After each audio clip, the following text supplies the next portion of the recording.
Ed here from Persona. This is Personally, our community podcast. Today I'm talking to Sri Kaza, who is the CEO of BrightCap. BrightCap is a fintech helping small businesses getting through and access to capital. Sri Kaza has a really interesting background. He comes from very different businesses. He founded his own business and now he's leading BrightCap and moving them into the next level. There are a lot of things that he shared. He's also a mentor for smaller entrepreneurs, so he shared a lot of the learnings he had there as well. So let's dive in. All right, Sri, thank you so much for the time. Thanks for being here with us. I'm very excited to learn about your journey and BrightCap's journey. You did mention a couple of things offline here that got me very curious, but I'd like to start from the very beginning, maybe learn a little bit about who is Sri, a bit about your own journey, and then, your journey to getting into BrightCap and leading BrightCap. Could you share a little bit about the story behind you and BrightCap? Sure. Well, I have a long journey. I started like as a consultant coming out of business school. I worked for McKinsey for 10 years. Before going to business school, I had a whole different career, but 10 years as a professional management consultant. And I got to go meet with and interact with CEOs and big companies all over the world.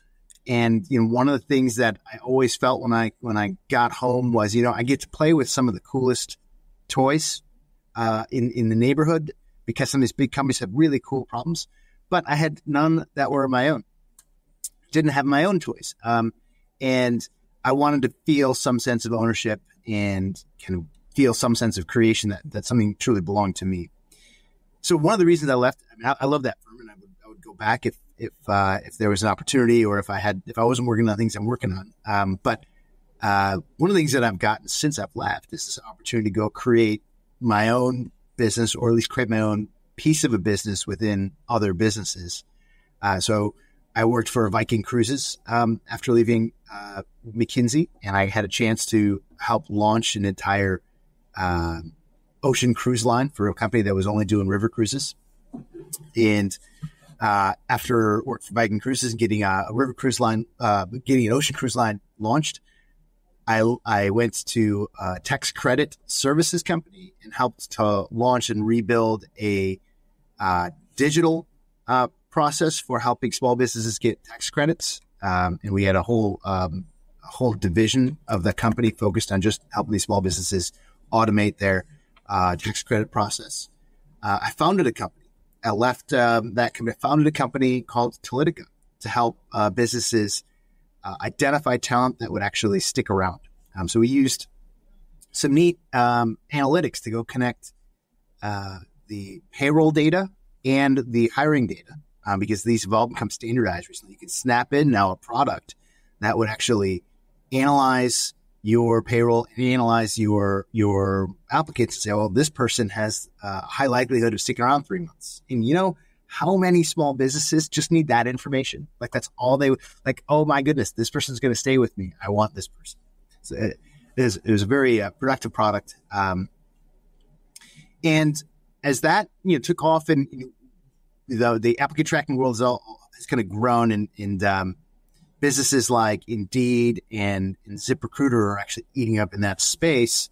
I went to go do another scale up. So I joined a company at the time, it was called Forwardline. And I joined to go help scale up the business. It was lending to small businesses. Again, interacting with entrepreneurs, business owners. I call them small, but it's every one of these is 100% of somebody's life, right? So it's not really small to them. But these businesses, in this case, it was about financing these businesses. They needed capital to go, run their business, go expand their business, go grow their business. And this was a cool opportunity for me because I really care about the space. And we came in, I think we were helping out maybe 20 of these businesses a month when I first got there in 2017, scaled it up to being lending to maybe 250, 300 a month in just a couple of years, really ramped up the growth. That was very exciting. But if you're lending to small businesses, and I think the year was 2019 where we were getting to our biggest, 2020 hit. All this money was sitting in the hands of retailers and restaurants. It hurt our business a lot.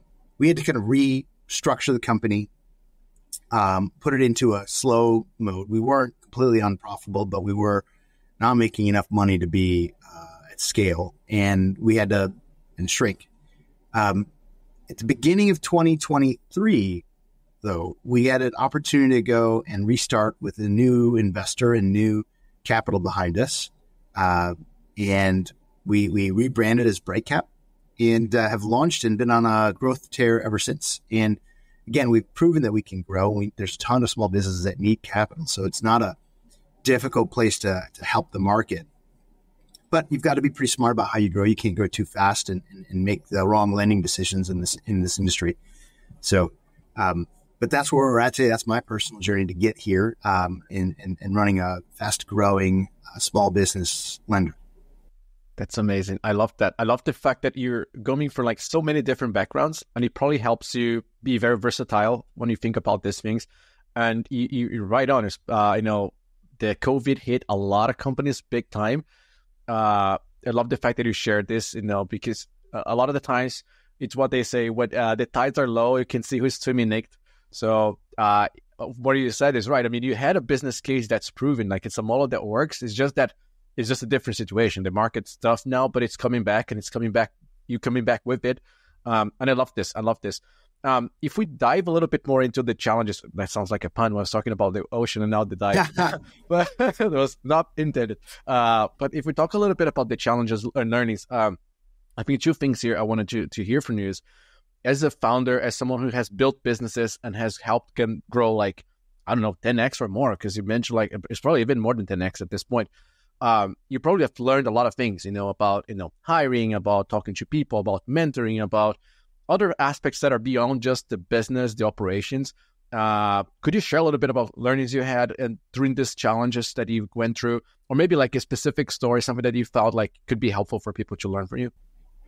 Yeah, it's interesting. I went through business school and I got to be a consultant. I got to see a lot of the math and the science behind running a business. So a lot of this stuff, I felt like I wasn't learning new, new tools and applications of management science. But what I really learned was, what it means in practice, or what it means in terms of the behaviors of your partners or your team members or of the people around you. So one of the biggest learnings I took away, cause it's hard because I can tell you I knew this coming out of business because I saw it. We did business cases on this. But yeah, when you have in our world, in the world where you're lending capital, how much cash you have is very, very important. I remember very distinctly one of my business school professors telling me, "Hey, cash is king. That's the most important." And I get that. That makes sense. You got cash, you're good, whatever. But when you get to the place where we have $100 million outstanding with small businesses, and we cared about those businesses, we talked to every one of the ones that we had money outstanding with, they were working with us. We knew that they were going to work to pay us. We saw that the government programs were coming, but they couldn't pay us right away because they didn't have those programs weren't coming in right away. So we worked with them. We let them not pay. We said, look, we care about making sure that you're not hurt either during this problem. And we were able to meet a lot of our obligations, but it wasn't enough to make our debt holders happy. They were going to get paid off. We actually had the analysis. Hey, all you guys are going to get paid every penny that you owed plus interest, right? And they should have stuck with us because, we were doing the right thing. They were going to get their money back. But when you look at the basic math as any, very far away analytical person, okay, here's a company that has this much debt. Here are the ratios. Here are those things. I learned in business school, you'd pick up and run. You just run. There's no way you would say run. And I was really surprised though that the relationships and the trust that I guess I had to learn this is the relationships and trust that I thought were there weren't there. And because the other piece of it is, people have to believe in each other for these businesses to actually work. And it translates then if you're a founder or if you're in any other kind of team oriented business, your team has to believe in the vision and they have to believe in each other's ability to execute on it. And when that doesn't happen, if there's even one team member that other people don't believe in, you got problems. It's not just for you to go say, oh, you talk about hiring Frank. Oh yeah, I'm just going to let go of the guy that nobody believes in and get somebody else. No, it's not that easy, right? These people, everybody around you, they have value and talent. And it could be that we're putting them on a mission that they can't succeed at. So we need to adjust the mission. Maybe it's coaching, maybe it's helping, maybe it's the vision's wrong. and you need to go listen to them and say, look, they're not buying in for a good reason. But whatever that piece is, like the math will win in the end. If you don't have that faith in relationship and that trust. And in that example, anyway, what I learned was, if you don't have a strong enough relationship, people don't believe in your vision. They'll just fall back on like the pencil and paper. Yeah, this won't work. I'm out. And, I know a number of other entrepreneurs who've gone through that and say, wait, but like I've been working so hard. I've done so well. Here's all the proof that I'm going to get there. And somebody else who doesn't believe in you says, yeah, but not for me. And they walk away from you when you thought you had them. You thought you had their trust. That's tough. Yeah. This is so interesting. It makes me think a lot about, I'm learning as you're talking because there's a lot on the word trust. And you mentioned something really important. I feel that a lot of investors, a lot of companies, and sometimes like your mentors. So like if you're a mentee of someone, you got to trust your mentor, but the mentor has to trust you so that they will be for the time, they'll be dedicating, effort to help you succeed and vice versa. So there's the trust is like the connector of all of this, right? It's like the numbers are there, but there's a connector in between them, which is trust. I love that. Very, very important. And I feel that probably pandemic was the epicenter of trust. Like we got to trust each other. Otherwise, we're not going to go through this, right? Well, it depends on how you went through it. It's the epicenter of trust or like you said, when the ocean's lower, you see how many people were swimming naked. There was no trust in a lot of places. And wherever there wasn't trust, things really broke. We trusted our borrowers. We trusted the businesses that we put money in the hands of. And they actually came through. We got our money back. With the money that we had lent out, we got a lot of that back. And that's kind of blind faith a little bit. So I get it. If I'm some banker who is like handing out money and saying, well, you're not following your own rules. Well, geez, who's following their rules in COVID times, right? You're not following your own rules, and our rights are X, and we exercise our rights, we're done, right? Actually, I don't want to imply that the people around us weren't flexible. I think they were very flexible. I think the bigger issue was after all, we went through all of that, we actually recouped all that money. We've proven that we could do this. I was surprised that people weren't looking at us like, oh, wow, you are pretty resilient. We can trust you again. And we didn't get the same partners coming out of COVID as we had going in. We got different ones, right? And to me, that was a surprise. I was surprised that all of that work, all of that trust that you built wasn't there. But there's just risk, right? And, the bigger the business, the more calculating they are and the less dependent they are on understanding those relationships. But I found my learning is really that there are those relationships where you can trust. And if you do have that faith and confidence, you'll be more successful. More deals happen when you've got a relationship there than not. I agree. Yeah. And speaking of trust, I kind of want to bring this topic because I feel it's kind of connected in a way because there are two ways of seeing trust, right? The trust, as you said, through relationship and like understanding and knowing that person. But there's other trust methods, which are more like, let's say, programmatic or like there's systematic approaches to trust, which means like someone applying for a loan, they need to borrow money. You want to make sure that they're like legit business, they're legit customers, that they're like real people and not just a scammer. You probably have to deal also with like anti-money laundering. So like there's a lot around trust there that you have to put measures in place. I'd love to hear more about like how BrightCap deals with it because it's a unique model. You can always for people who don't know BrightCap really well, like what's the business model and a little bit of like how do you build this trustworthy network, so you can lend and then people can like trust that they can use the platform and vice versa. You can trust that person and that business. Yeah, it's a challenge for us because I like to put myself in the shoes of the small business owner, first of all, right? Small business owner has a million things going on and dealing with the bank or dealing with a lender, dealing with some process either over the phone or online, that's extra work. And, you could either go and work on your next project or work on your next client or go back and go do the hire that you need to do or anything that is going to work. Or you can go deal with some stranger who is promising you something, but asking you to put in some effort. And you really don't know for sure if you're going to get it or not. It's a lot of unknowns. So I think about the trust as the other way. how do I get them to trust me? And one of the things we have to do is we have to be really transparent and very upfront, and very easy to work with. Because if you don't have those things, then there's definitely no reason for them to trust you. So when they come to our site or they make that phone call, we really focus on them and their needs. And we have, one of the things that we've done, well, I call it trust building, but we can call it kind of relationship building, is we talk to the business owner who wants to borrow some money or do something for his business. We actually help him think about the business case. What are you doing? What are you investing in? Okay. Well, how's it going to help your business? Well, how much money are you going to get out of doing that? And our team can structure that because they've been trained on how to think about business cases. Every one of these small business owners, they get it intuitively, like, oh, I'm going to go get more inventory. I know I can sell that inventory.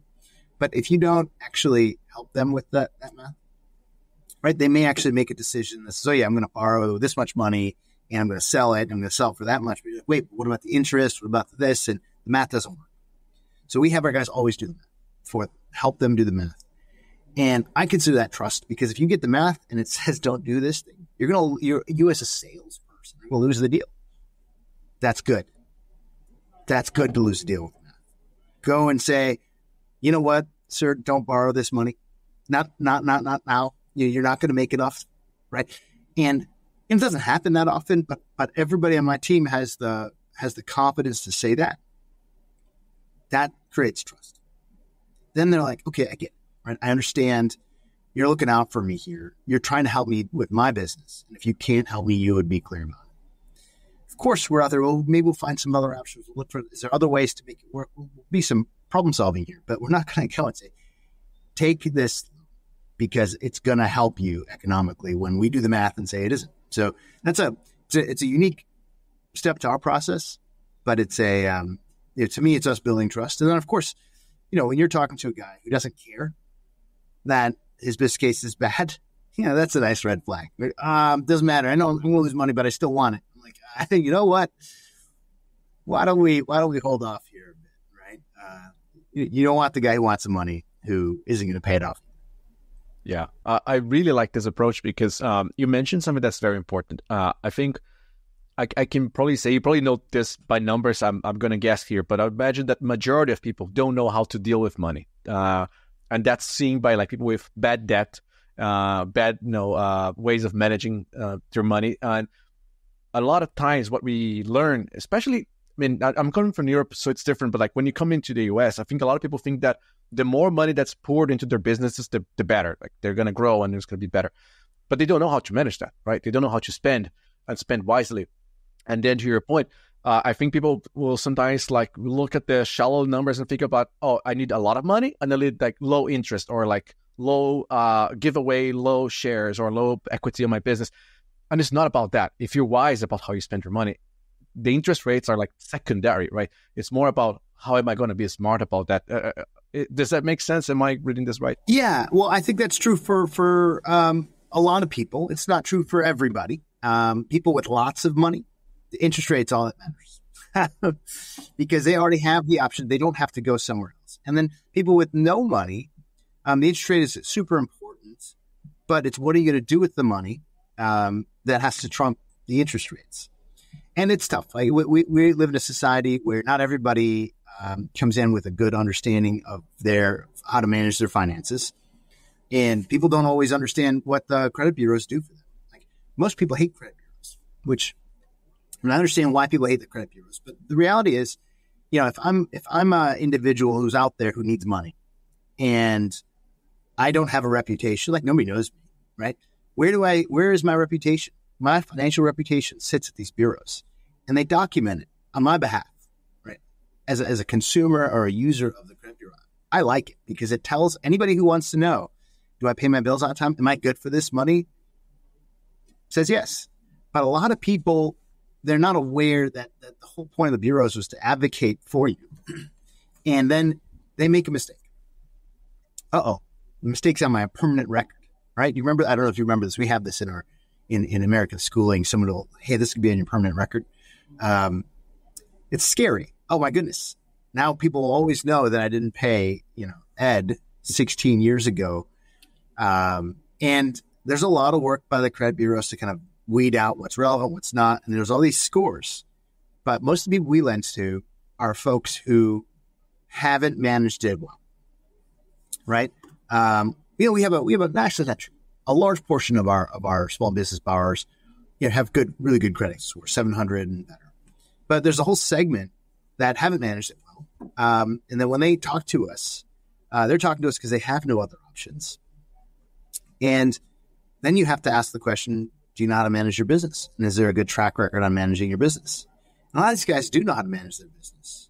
And they just don't realize that they need to also manage the credit bureaus, right? They manage their GPA, right? It is really their grades or their report card on credit sits at these bureaus.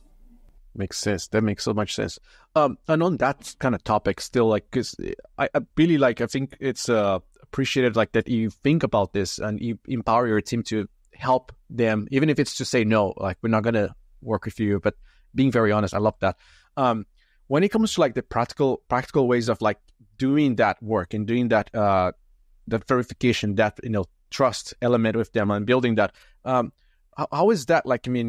Do they go in okay, great, you've gone through, we like you, let's go through this. How does that work then, to then get them verified, approved? Yeah, you don't even have to talk to us. You can get your business loan done, especially the folks with that 700 FICO business. They can come in, they can quickly go answer 5-6 important questions about their business and provide a few pieces of information from us to run credit. They click a button. They can also go and click another button to say, hey, here's what my business bank account looks like. Right? So another button for that. And then all of a sudden they get an offer. Here's what we could lend you for. Here's the term. Here's the interest rate.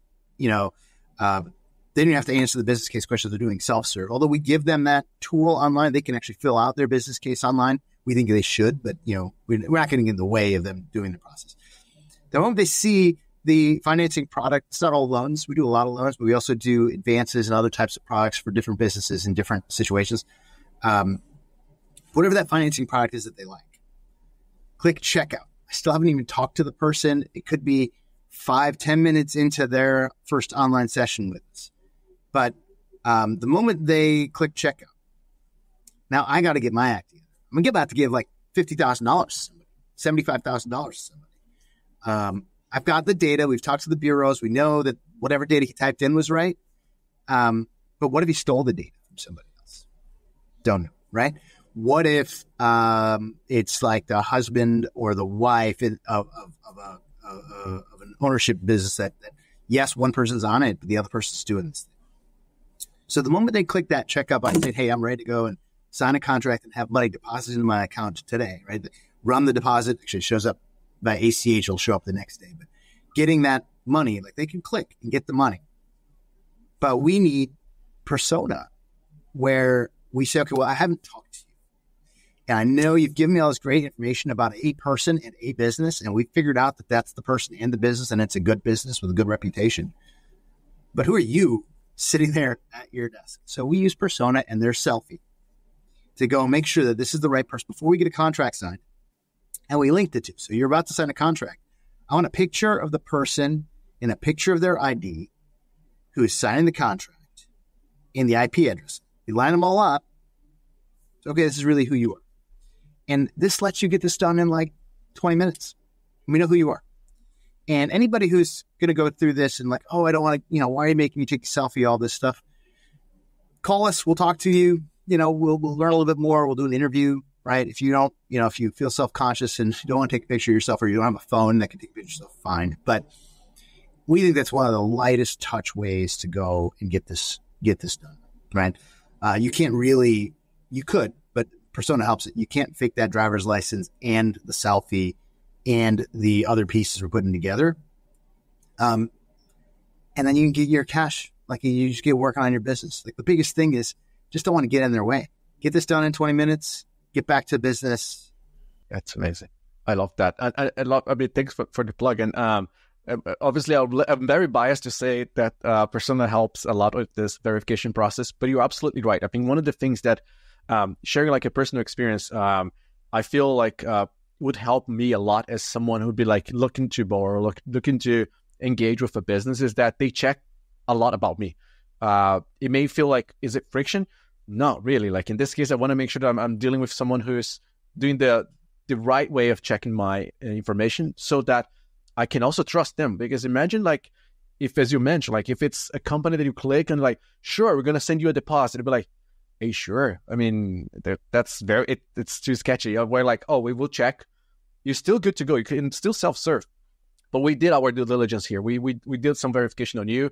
Now you're good to go. So it's still self-serve, very fast. Probably like one of the fastest solutions out there, that from what you were saying, that's a one day thing, like a few minutes thing. Very like lightweight, not like a lot of bureaucracy, and still works, and it's still safe, feels safe for me. So I love this approach. I love the fact that you can use technologies like Persona and plus like your own internal tools, your own teams to verify, okay, these are the things we need to match together so that we can build that trust, right? And then let people go on off, do their thing. Really, really interesting. I want to kind of plug into your like mentoring side of things, because you mentioned that when we were like first speaking that you like to mentor like fellow entrepreneurs. You've been through like maybe their stages, and one thing that you mentioned at the beginning of this interview is that you would like to see from their lenses, what are they going through, because you know what it is, right? You've been there before. I'd love to hear more about like, how do you like to mentor fellow entrepreneurs, people who are building businesses? I would imagine mostly in the fintech world, but you probably mentor people who are coming from different backgrounds as well. What are things that you like to talk to them and share with them, things that you've probably learned as a mentor, in that space? Well, I find it very energizing to talk to somebody who's taking risk and being an entrepreneur. And I got to say, one thing I've learned about most entrepreneurs, I really respect, but I personally struggle with, even as an entrepreneur myself, as well as should anybody else dealing with entrepreneurs, is entrepreneurs are borderline crazy. They're borderline crazy. Like they're logical, they're smart, they got these brilliant ideas, they're excited, etc. But they're doing something that pretty much any normal person around them would say, you're not going to succeed. Right? And it could be any kind of entrepreneur, from a guy who had a great job at a law firm, leaving to then go start up his own practice. I guarantee you, if he's got a supportive family, they're supporting him, but they're also worried that he's crazy. Right? To the guy who says, hey, I've been a chef at this nice restaurant, and the next thing to do is go open my own restaurant. And that's still crazy, right? Everyone knows restaurants fail on average after a year or two. And so you're planning to fail, right? Like that's crazy. At the same time, that they are going to go take these risks because they believe themselves very strongly. So what I've found a lot of this mentoring, or a lot of the times I'm having these conversations with folks, is, some are pretty stubborn about their viewpoints. And this is perfectly fine. And I think, great, I'm glad you're locked in. That's what you have to be successful. And you have to go and just got to hammer in what you believe in. But my guidance is often like, hey, go figure out what you don't know, right? And focus on what you do know, right? Go sell your vision. That vision is super important. It's, I've had the opportunity to work with entrepreneurs like the chairman of Viking Cruises, who it's a multi-billion-dollar company. His vision was like incredibly clear. And like you look at, okay, how do you execute that vision? I mean, it almost didn't matter to him because he knew what he wanted. He had the right people around him who believed in him to get it executed. And he was right about that vision. But there's a whole bunch of other people who had to solve these other problems. Well, but how do we finance it? How do we sell it? How do we, design it? All those things. But the vision was like clear. And, I've worked with others who had a vision, but, they've struggled with what details to control and what not. And when you work on a detail that's not really core to your vision, it's like, oh, I want to get it done exactly this way, and I'm going to be stubborn about it, et cetera. You're picking the wrong battle, right? And then you spend your time and energy fighting something where everyone's telling you you're wrong, but like you don't listen to them.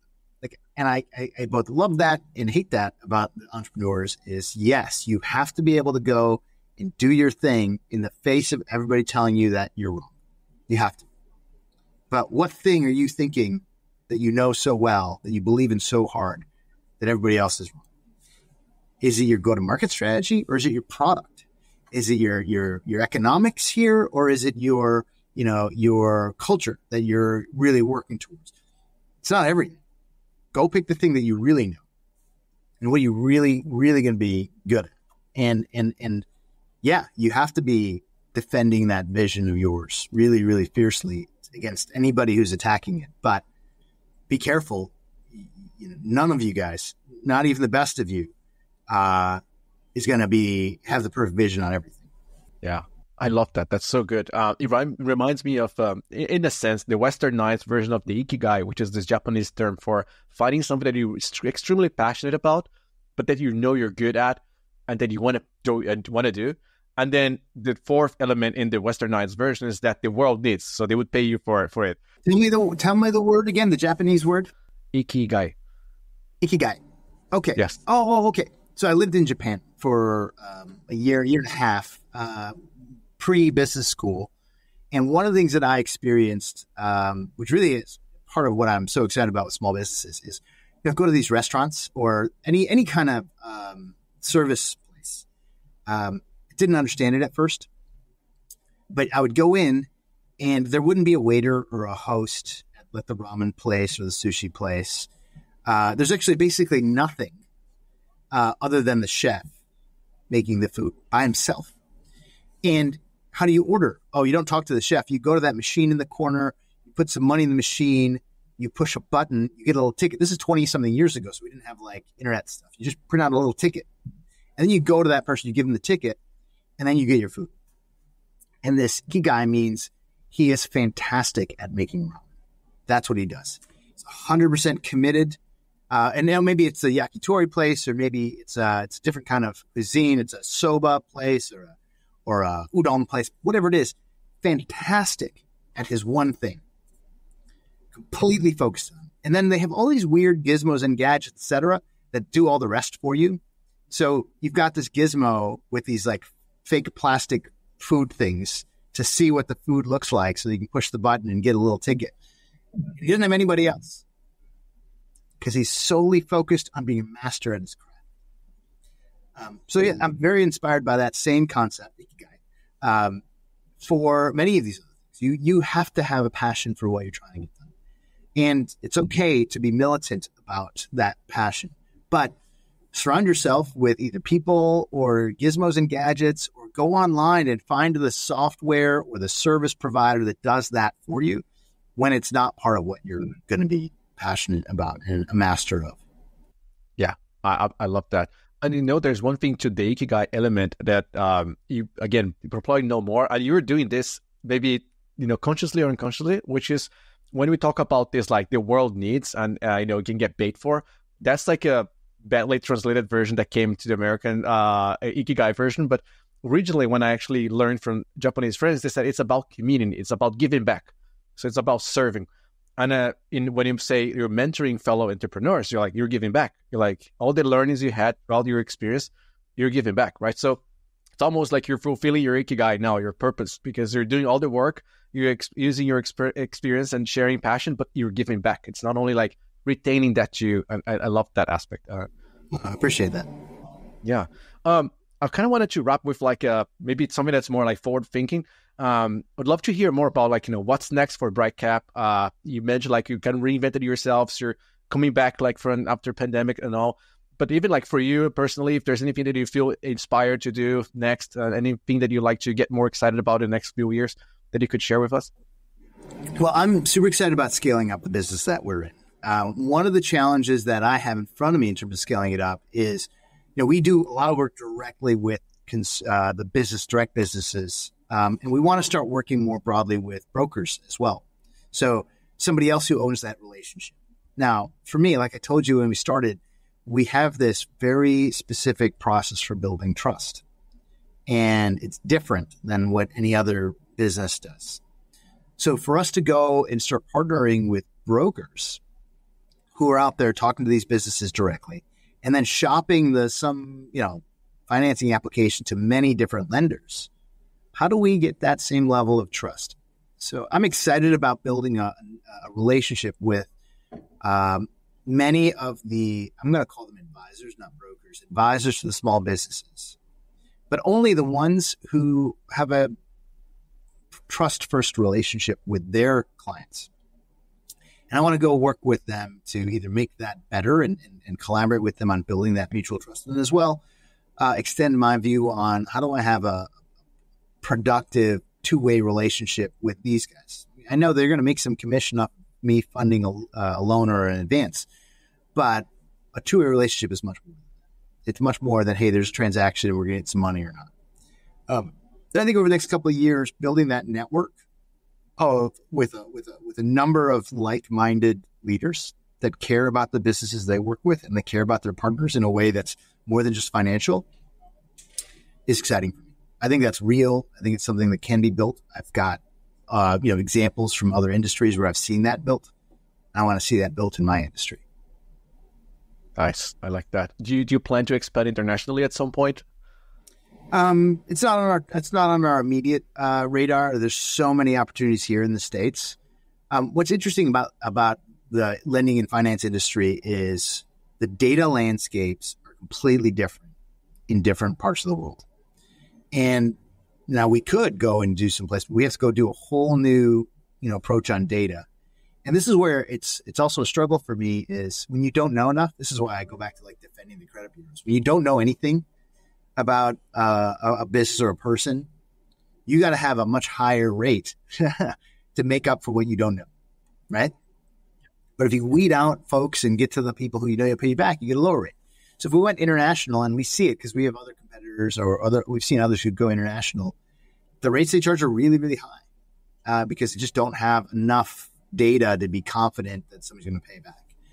And, we want to work on that here in the U.S. And we think there's a lot of opportunity to help the American small businesses first. But yeah, international is not something we're avoiding. It's on our radar. Nice. Very good. Well, I loved learning from you, learning a bit more about the BrightCap history.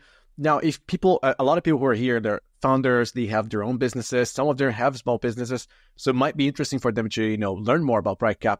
Is there like a link they should go to, or if they want to learn more from you and maybe follow you, maybe a better link for them to follow?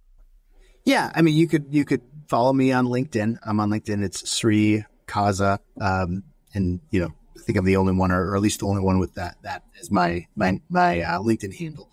But you can also check out BrightCap. It's brightcap.com. Pretty easy to go and look and see what we do. Down the road, I'll probably be publishing a little bit more on our success and what we're trying to accomplish with BrightCap. As I said, I want to try and build this network of business advisors who are helping other small businesses. And people believe in that the whole point is supposed to help and have trusted relationships with these business owners. I'd love to hear from them too. That's awesome. Yeah, I'll make sure to add the links to your LinkedIn and to BrightCap as well at the description of this. And I'll have to have you a guest as to come speak at one of our startup events that we do. I think you have so much to teach us. Yeah. Would appreciate it. Thanks. Yeah. Thank you so much for the time, Sri. Have a great time ahead. Thanks everyone for being here. All right. I appreciate it. Thanks.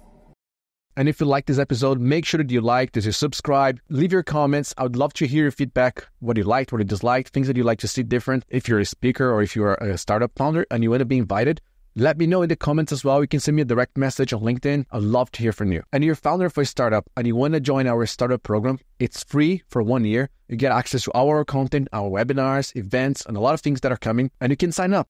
Go to withpersona.com/startups, and I'd like to see you there. Thank you.